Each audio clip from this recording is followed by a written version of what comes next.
Hello, book lovers and lovers of Shirtless Dudes. I am Ben Bauer, and this is Shirtless Dudes Book Club. Yay! Anyway, I am so excited. I have a friend with me here today who you probably know. He is an avid YouTuber. He is also a writer and an actor. We actually shot a movie together last year, which should come out next year. But I digress. Very excited to introduce my friend RJ Aguiar. Hello! Yay! How's it going, guys? How are you doing? I'm doing great. We're talking about one of my favorite books ever. It's pretty safe to say I'm a fan. I mean, it's very subtle. Like, you're a very subtle fan. Yes. Casual. So in case you can't see his t-shirt, it is the cover of the book. So one of the vintage covers of the book, yes. Vintage. So very vintage. It's so hot right now. Anyway, let's get to it. Are we disrobing? Which welcome to the show. Okay. It's time for this part. Okay. Let's do it. Yes, Queen. Ooh. Oh, he's just gonna throw it. Okay. Right? It's happening. He hit the couch. I did not. So. I made it. Because I'm so butch. Almost. Anyway. Okay. So RJ, what book did you decide to bring in for us today? I brought in Slaughterhouse Five, or The Children's Crusade, by one Kurt Vonnegut Jr., also known by many people as just plain old Kurt Vonnegut. Just Kurt Von. Yep. Kayvon. Kayvon If you're really That's what his friends call him. Right. Kayvon, my girl Kayvon. My girl Kayvon. So anyway, here on the show, I am asking my guests 4 questions about the book. Okay. So let's start out with question number 1. If you could, please give the folks at home a brief description of what this book is about in case they haven't read it. Okay, so trying to give a synopsis of a Vonnegut book is kind of like trying to catch lightning in a butterfly net.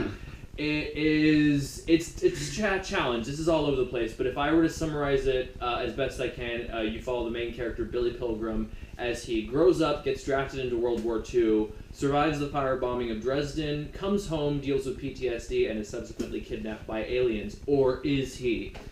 I don't know. Yeah, it's left very ambiguous the whole time as to whether the alien abduction is real or whether it's just him trying to cope with all of the horrible shit that he saw. Well, and he becomes unstuck in time too. Yes, so unstuck in time. It jumps around.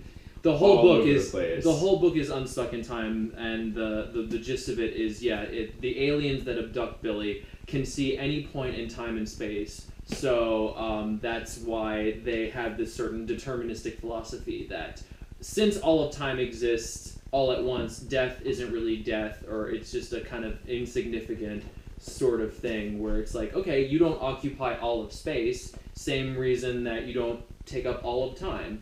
To put it bluntly, this book is cuckoo crazy. It is nuts. And so it's really hard to actually give a synopsis of the book. Very, very difficult. It is, I will add too, it's one of Vonnegut's more sort of autobiographical sort of books, because Vonnegut himself actually was drafted in World War II and survived the firebombing of Dresden, and he even talks about, the whole first chapter is him basically just saying that people wanted me to write about Dresden, but I don't know what to say. Well, and also he says that ever since he got back from World War II, he planned on writing this book, but after like 20 years, he still couldn't fathom how to wrap it up in a story. Exactly. And so that's why you get this that jumps around all over the place, because there is no making sense of the war. Yeah, there's just so much of this book that's just so nonsensical, because that's just his way of being like, I got nothing, guys.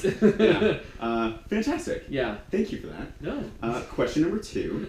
Why did you choose to bring this book in today? Like, what does this book mean to you? This book was such a seminal work of literature for me, as far as it was I read it when I was in high school, and it was just one of those books that just completely changed. It was such a revelation to me, as far as it was the first book that I ever read that really talked about like time and space in the way that it did. And just it was so spectacularly unlike anything I'd ever read. The writing style, the imagery of it, it was just, especially I just finished reading Tim O'Brien's The Things They Carried, which is another book about war, but it's a very hard-hitting, realistic sort of portrayal, whereas this is so cartoony and nonsensical. Yeah. But it works, because again, that's just, it's him sort of almost detaching from reality, because it's like, you don't want to go there. Like, it's such a horrible, traumatic thing to go through, because like Dresden, like, I think 130,000 people died in the Yeah, firebombing of something Dresden. like that. More, I think, than Hiroshima. More than Hiroshima and all of the air raids in Tokyo put together. Right. Died in this firebombing that, like, I don't know about y'all at home or you, but I do not remember learning about Dresden. It was a in blip. high It school. was Yeah. a blip in my history book where it was just like Which kind is of glossed nuts. over it. Yeah, it killed a lot of people and it decimated the city.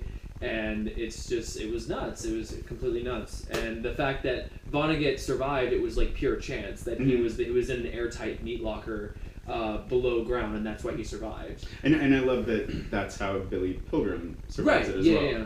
I think that's really interesting. Yeah.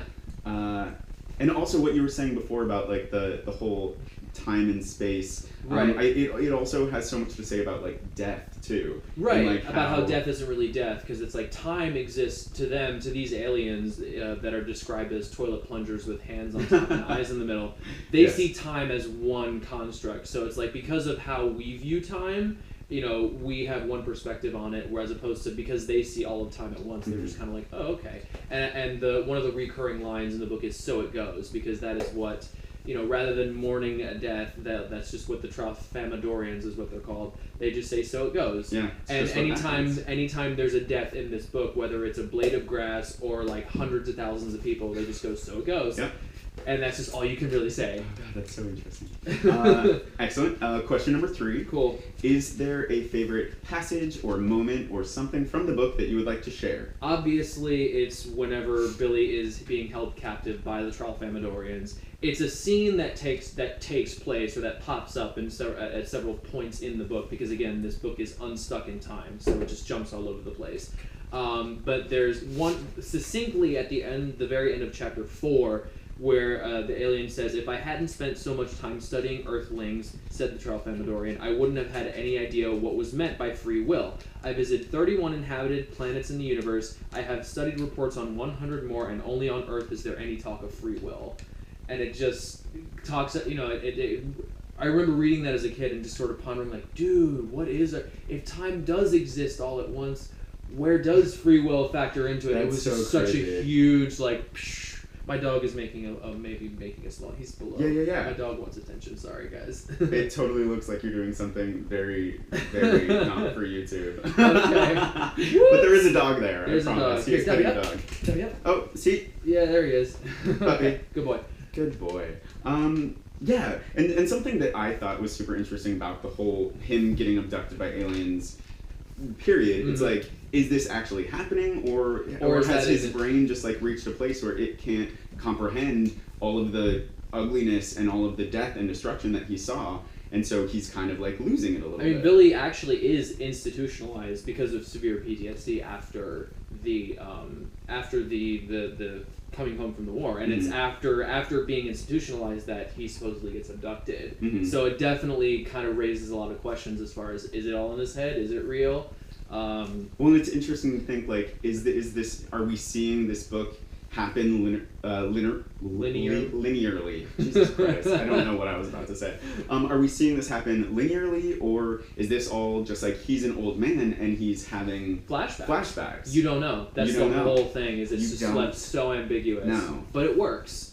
It really, really does work. I had never read anything by Vonnegut before, so his writing style took me a while to get used to. It really is some of like the little snippets, because the chapters are broken up into sections. It's all maybe these like tiny little sections. This big. Better illustrated in here. But like some of them are just so beautiful and like stand alone by themselves as this beautiful little great piece of verse. Yeah. It's a really fantastic book. Yeah. Speaking of it being a fantastic book, RJ. Yeah. Question number 4. Okay. You now have about 30 seconds, because I don't actually have a stopwatch on me. Oh God. To convince anyone who is watching this show why they should read this book.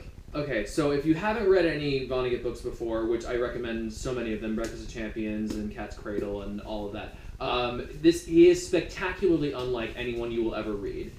So for better or for worse, it's all a matter of taste, but this is going to be complete. If you're stuck in a rut as far as books goes, this guy is going to like completely change the way that you view books, the way you view storytelling, the way you view science fiction, the way that you view just the world around you.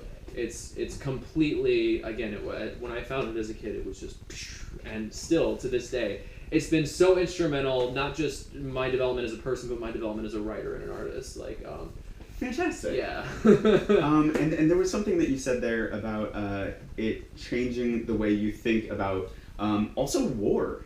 Yes. Because It's it's so very much- romanticized and so. It's very much like a very gritty anti-war Well, book. you're used to seeing kind of two sort of portrayals of war: the very romanticized one, and then the very hard-hitting, like Saving Private Ryan one. This is not either of those. This is some like weird mashup of all these things that are basically telling you the same thing, and that's war is gross and terrible, and there's no way to really comprehend what it does, and I thought it was great. Thank you so much for making me read this. Yeah, I really enjoyed it. And RJ, thank you so much for doing this with me today. My pleasure. Are you kidding? Really Being in a state of undress and talking about literature, this is what I do on the weekends. This is the reason for the show. To put us in our natural habitat, talking about things we like. Fantastic. Well, again, thank you so much. My pleasure, and man. thank you guys all so much for watching. I really appreciate it. Tune in next week.